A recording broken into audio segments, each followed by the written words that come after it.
Hello, and welcome to Africa Fire Mission's weekly virtual training sessions. My name is Wesley Richmond, and I'm the communications coordinator with Africa Fire Mission. We're really happy that you took time out of your busy schedule to join us for today's training, and I'm very sorry for the short delay that we had. Um, Today, I'm going to be leading a training on firefighter cancer prevention. Additionally, we're going to go over a few Africa Fire Mission resources that you can access towards the end of today's training. As always, if you stay for at least 70% of the training today, which is usually about 40 to 45 minutes, you will receive a certificate of attendance for today's training. So make sure to keep an eye on that and keep an eye on the chat as we'll try to get some resources out through there as well.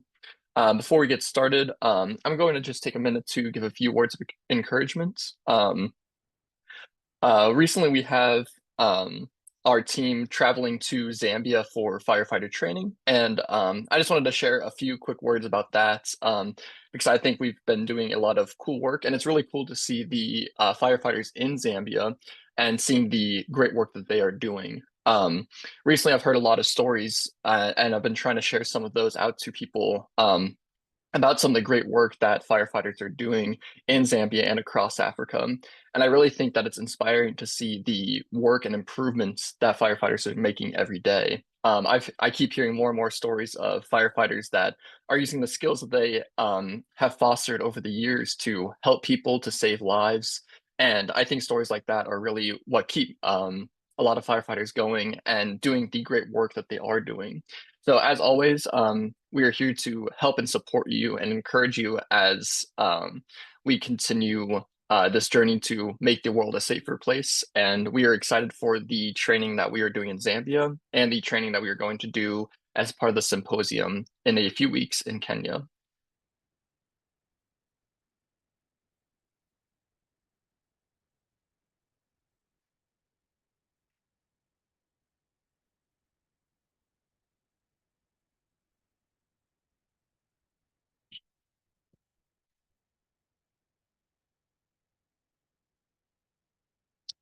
All right, so we're going to get started and go ahead and start going over today's firefighter training. Today's lesson is on firefighter cancer prevention. A lot of these resources we have built and consolidated over the years to give a clear understanding of some of the dangers that firefighters face and how to prevent those before it becomes a serious health concern. Um, all of our resources are available on africafiremission.org/training. So any of the resources that we have here, you can access there. Um, in addition to plenty of other resources that can help you in your trainings and out on the field.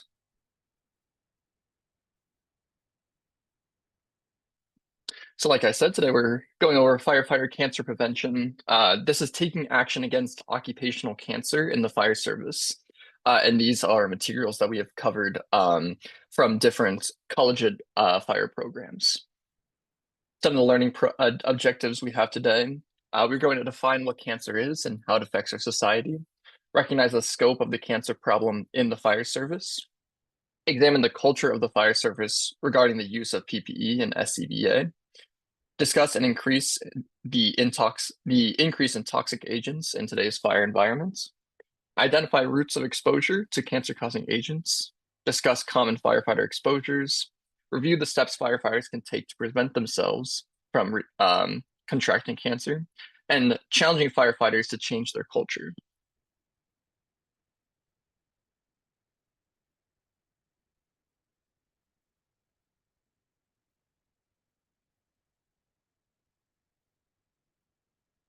And at any point, if you have any questions or need any additional resources or any additional explanations, please let me know and I will send that via the chat. So just to begin, we are going to go over what cancer is. This is a issue that affects a variety of people all around the world. Cancer is the abnormal growth of cells which tend to proliferate in an uncontrolled way and in some cases spread throughout the body. Cancer is a group of more than 100 different and distinctive diseases, and it can involve any tissue of the body and any part of the body. Um, Since it can occur anywhere in the body, it can affect different people in different ways. In women, breast cancer is one of the most common, and in men, it's prostate cancer. But lung cancer and colorectal cancer affect men and women in high numbers. According to US cancer statistics, in 2016, an estimated nearly 2 million new cases of cancer were diagnosed, and over 500,000 people passed away from the disease. The most common cancers, as I mentioned before, are breast cancer, lung, bronchus cancer, prostate cancer, colon, rectum cancer, bladder cancer, melanoma of the skin, and a few different types that affect people about the same. In total, 1 in 2 men throughout their lifetimes will be diagnosed with cancer, and 1 in 3 women.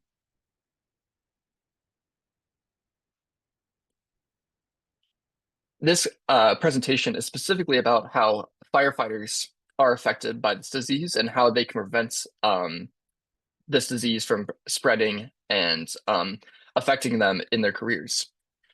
Cancer is one of the most dangerous threats to the health and safety of firefighters everywhere. Multiple studies have proven the link between firefighting and cancer. So though it may seem that other risks or other concerns may be the thing to be most concerned about when firefighting, actually one of the most dangerous aspects of being a firefighter is the risk of cancer that you can contract from carcinogens. We have a quote here from a PhD professor from the United States. I think something really important to take away from here is that firefighters are exposed to multiple cancer-causing agents.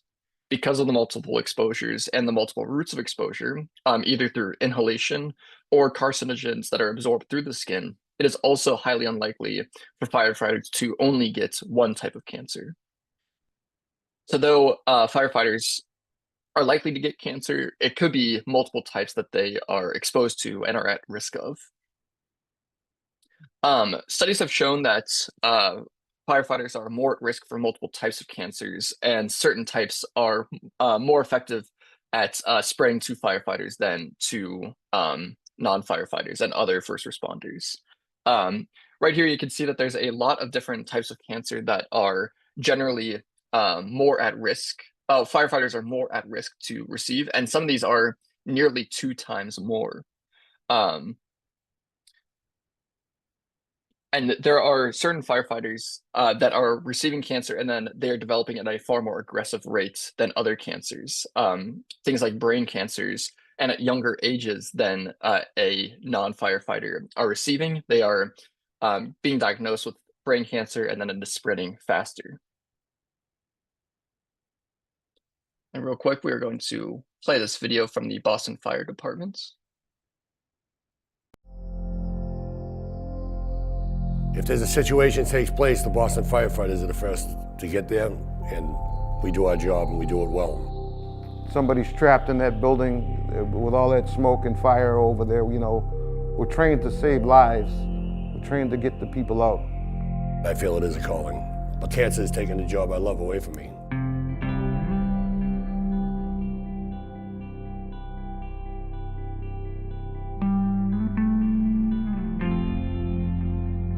I'm here just to commemorate my husband's life. My husband Dick was a firefighter in Boston for 36 years. My husband's name was Tommy Bell. He was a member of Ladder 17 for many, many years. Unfortunately, he died of cancer April 15th, 2014. I'm here specifically for Willie Brown. We worked together for more than a couple of decades, and I miss him. He's buried only a few plots down from my parents. To all the brothers who passed away, you know, in the line of duty because of cancer. We are one big family, you know, where we out there doing our job, and this is what comes with it. It's killing our members. Simple as that. It's the one thing that is going to kill firefighters more quickly than a building collapse, more quickly than getting trapped. It's cancer. Well, chronic exposure to heat, smoke, and toxins is what's causing cancer in firefighters. Flame retardants are designed to prevent fire spread, but unfortunately what we found when they combust, they give off these dangerous carcinogens.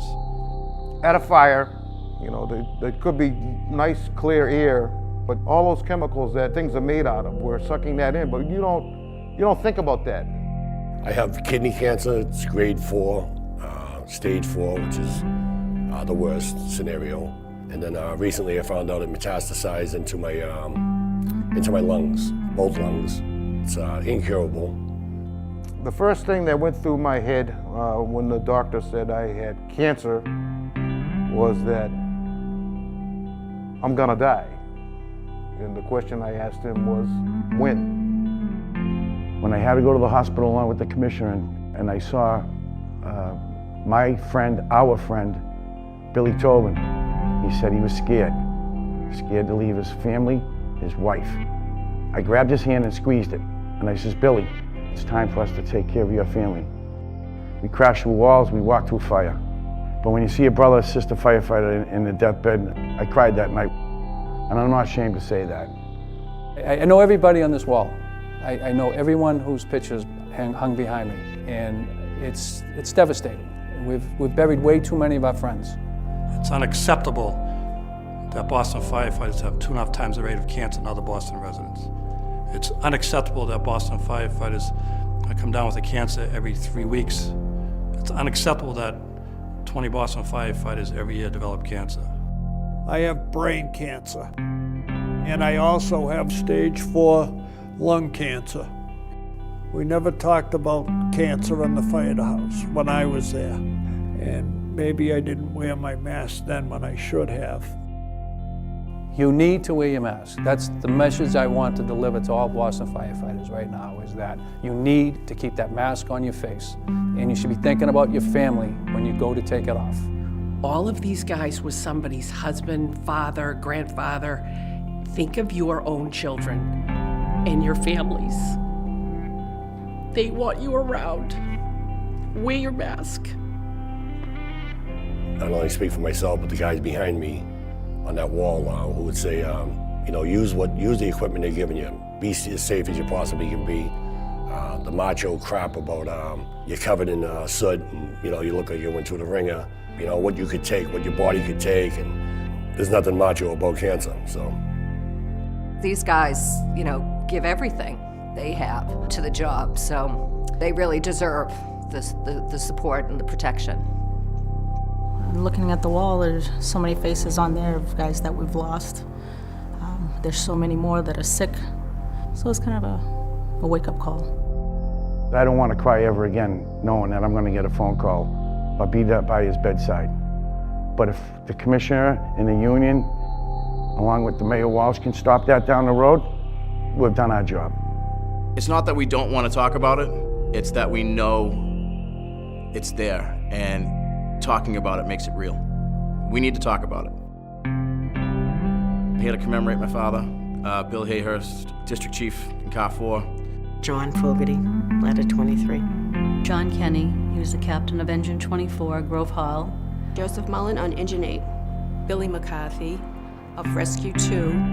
Bob Kilduff Sr., he was on Ladder Company 23 and passed of occupational cancer.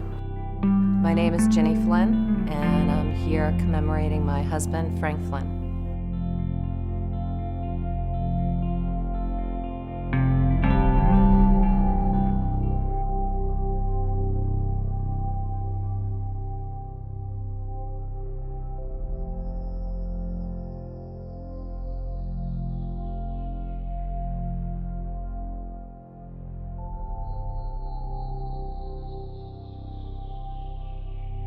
It's up to the firefighters to take better care of themselves, to realize when you pull up to a fire building, that building's going to cause you cancer. You got to make sure that the gear is on completely, the mask is on throughout the fire scene, the hood is on, and you clean yourself up afterwards. You have to take that responsibility and step up.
So that video from the Boston Fire Department in the US once again reiterated that important fact that when it comes to firefighting, actually one of the biggest health concerns that firefighters face is the risk of cancer.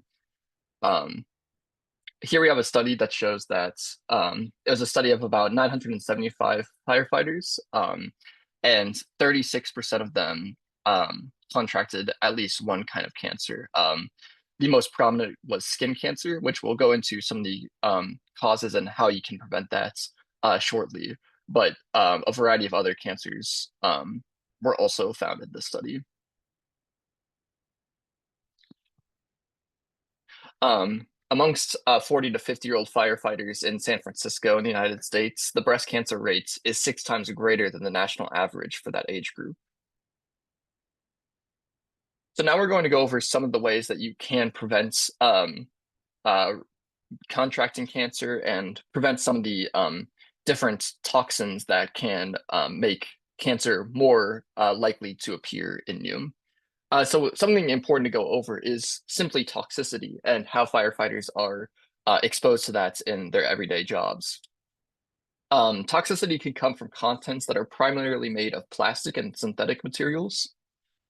Today, there are approximately 84,000 chemicals being used in different commercial products, and this includes products that are used in creating firefighter PPE or fire prevention items.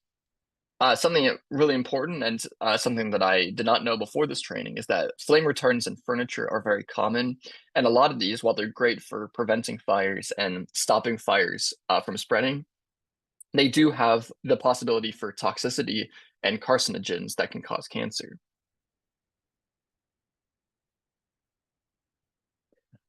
Some more important things to note about toxicity when it comes to firefighting. Vehicle fires release highly concentrated toxic chemicals. So it is really important to use different PPE to prevent breathing in some of that toxicity, especially when you're responding to vehicle fires. Dumpster fires can also contain different toxic materials. In fact, they contain unknown materials and different toxic substances. When you're responding to a dumpster fire or fires that are in trash heaps, or even just fires that are affecting a large amount of unknown materials, it's important to be cautious of those because that can contain different toxic materials. When it comes to these toxic materials, there's not just one singular way where they can enter through your body. There are two routes of greatest concern for exposure. These include the lungs. This occurs when firefighters do not wear or remove their SCBA too soon. So when you're responding to a fire, it is really important to use your SCBA or different breathing apparatus if you have access to that. Or even if you remove it for a breath break or anything like that, even just a few short moments can allow these carcinogens to seep in and you breathe in toxic materials. There's also dermal absorption. Carcinogens can be absorbed through the firefighter's skin. So as this presentation points out, your skin can easily absorb chemicals.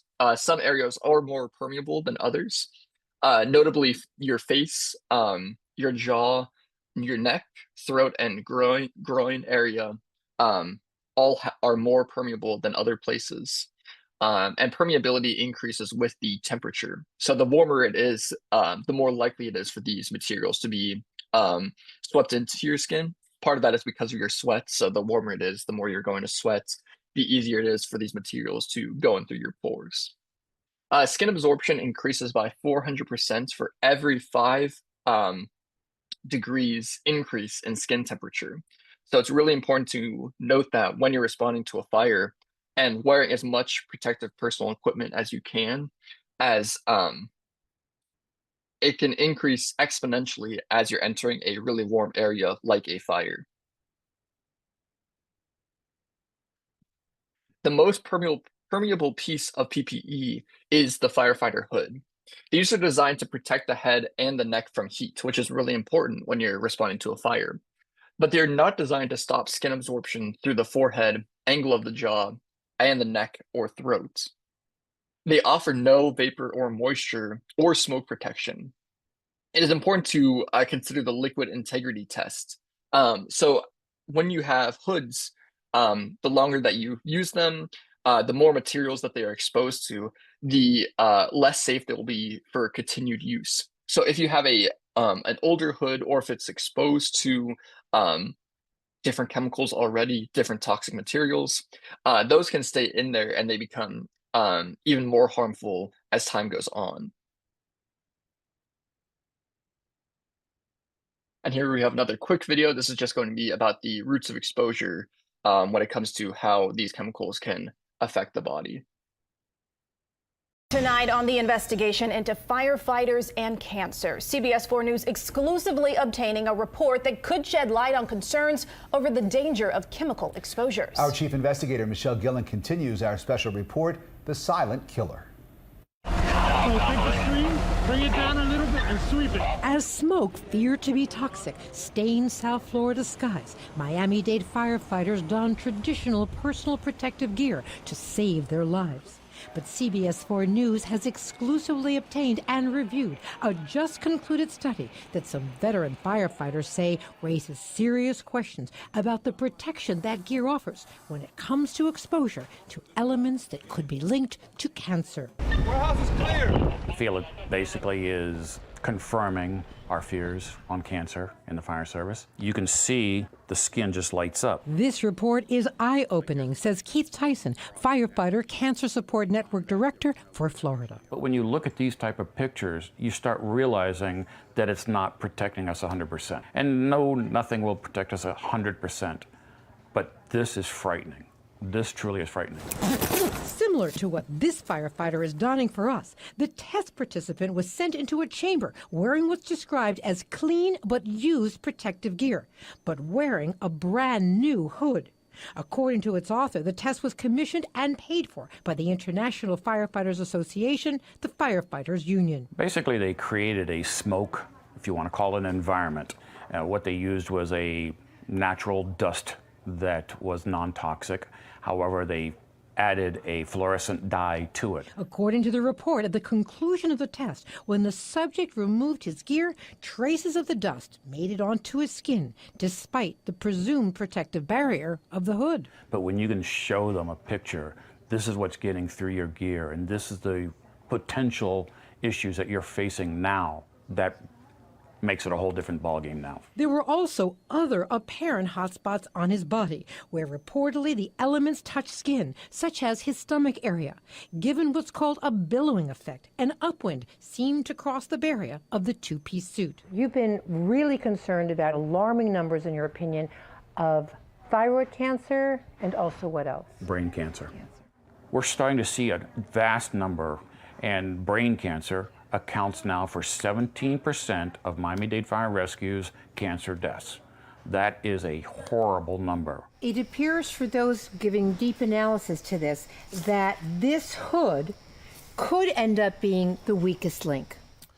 That's what we need to find out. Broward County's fire chief in charge of health and safety, Todd LeDuc, is taking concerns over the risk of cancer so seriously, his team just sent out 3 in-service hoods to be tested at the same center, this test paid for by the Firefighter Cancer Support Network. And now we're starting to look and say, what chemicals get captured and get trapped in this hood, and then what do we do when that happens? His reaction to the test chamber results? It says to me there's things that we probably can be looking at and doing better. The concern that lingers, he says, the reality that each firefighter has only one set of gear, often having to jump into it time and time again, even in one day, with not enough time to clean it. Many people think, oh, it's just part of the job. You know, we'll die a hero's death and this type of thing. And, you know, dying of cancer is no hero's death. You know, this is a long-term illness that many people suffer through. Across South Florida, there's an emphasis on cleaning that personal protection gear and efforts to get backups. It's a question of money and potentially one of health. A full set of gear, more than $20,000. But for starters, Broward firefighters are each getting an extra one of these. They cost just $26. Michelle Gillen, CBS 4 News, tonight. Late today, we heard back from a leading manufacturer of personal protective equipment, and it says the industry has taken the initiative to find an improved solution to reduce firefighters' exposure to harmful substances, an issue broader than hoods. Efforts include optional designs and frequent cleaning. So, as that video pointed out, firefighters are really at risk. Even with PPE, it can be a challenge to avoid cancer. But we're going to go through a few ways of how you can prevent that, and even with or without PPE, ways that you can avoid being at risk with these toxic materials. So a few things to keep in mind. While you're in the overhaul process, while there are soot particles around or when diesel engines are on, those are moments of time when you're more at risk for cancer. So moments like that are great times to be aware of your surrounding, use your SCBA or other breathing apparatus if you have access to that, and that can really cut down on your risk for different carcinogens. As I mentioned a little bit before, today synthetic and plastic household items present a specific risk. So while there are smoldering materials, be cautious of those, as those can release different carcinogens or toxic materials as well. And carbon monoxide should not be used as an indicator for other contaminants found in the area. So if that carbon monoxide alarm is going off, still be cautious of other materials, as carbon monoxide being present doesn't necessarily mean that there is or isn't any other materials in the area that you need to be cautious of. The current fire regulations state that if possible, you should use a full bunker gear and SCBA and wear that through the entire overhaul operation when different combustible or gas products are present. So if you have access to bunker gear or an SCBA or other breathing apparatus, please use those whenever you're around different combustibles, if there's an active fire, or if there's different gases or vapors present. So when you're responding to different calls, it's important to keep those in mind, as the different items and different apparatus that you should use may differ. So we're going to go a little bit more into detail on soot particles now. So these were the first reported form of occupational cancer attributed, the first risk that was attributed to firefighting specifically.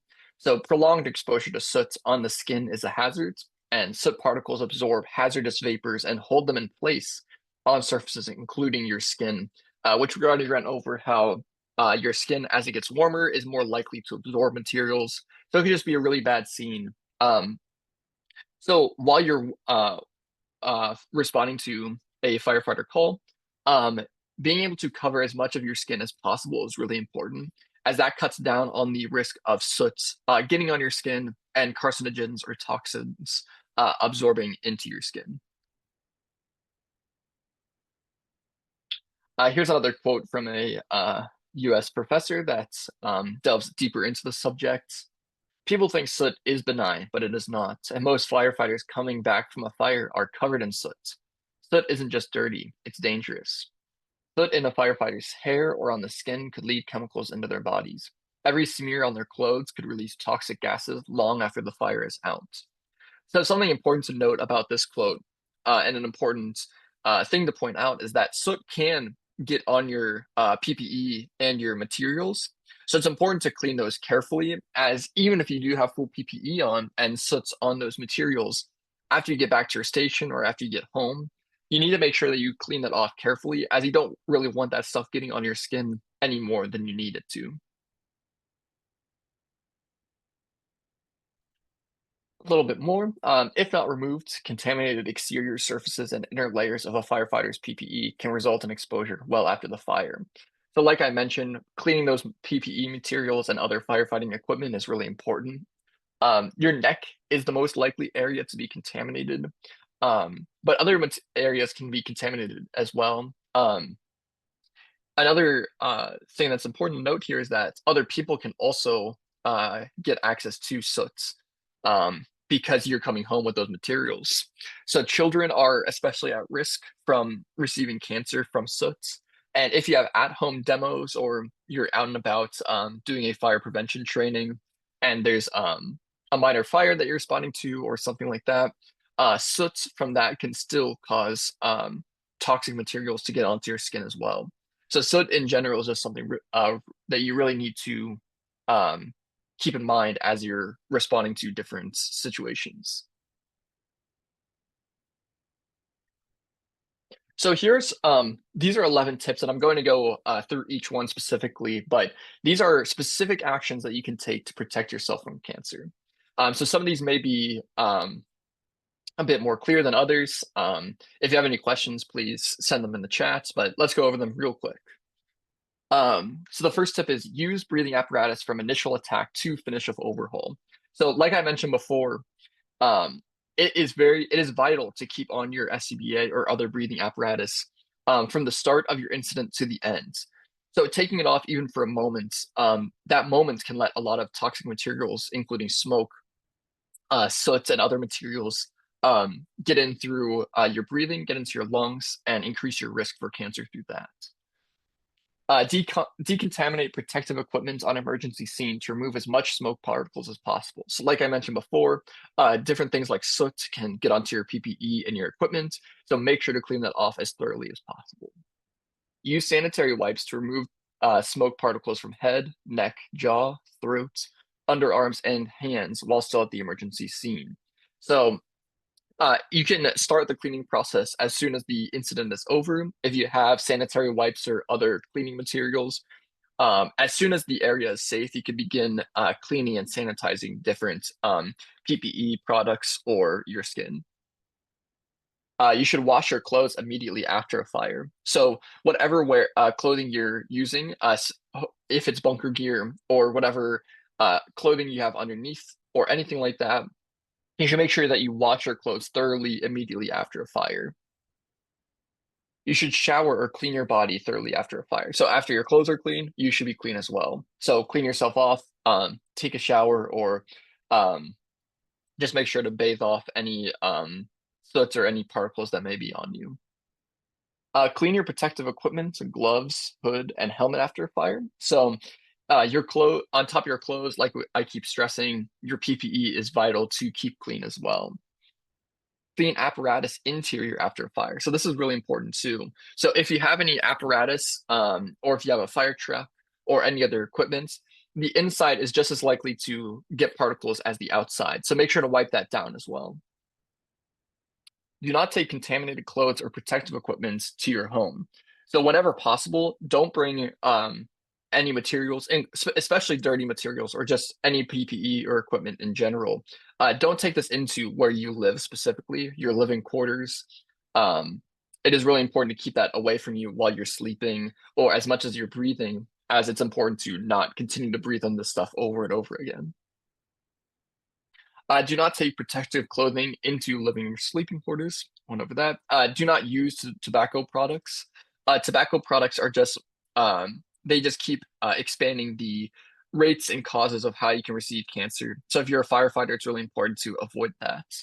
And use sunscreen whenever possible, both to prevent from the sun, receiving skin cancer from the sun, but also fires can also have a lot of bright light. UV rays can come from that.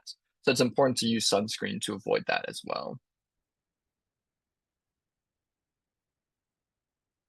So here's a few challenge points to use while you're responding to scenes. We are all responsible for our own safety. If you don't take care of yourself, who do you expect to take care of you? Safety has to be our #1 priority.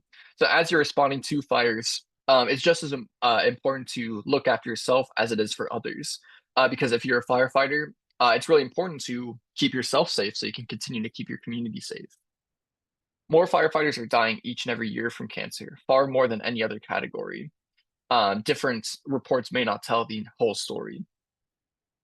We must change our culture and not accept firefighters not using different PPE and SCBA materials. So if you have access to these materials, it's vital to use them. It takes all of us to start making this happen. Start today and start saving our own.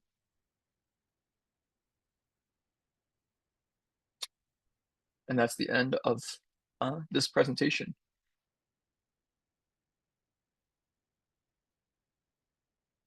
So from here, I'm going to stop our recording.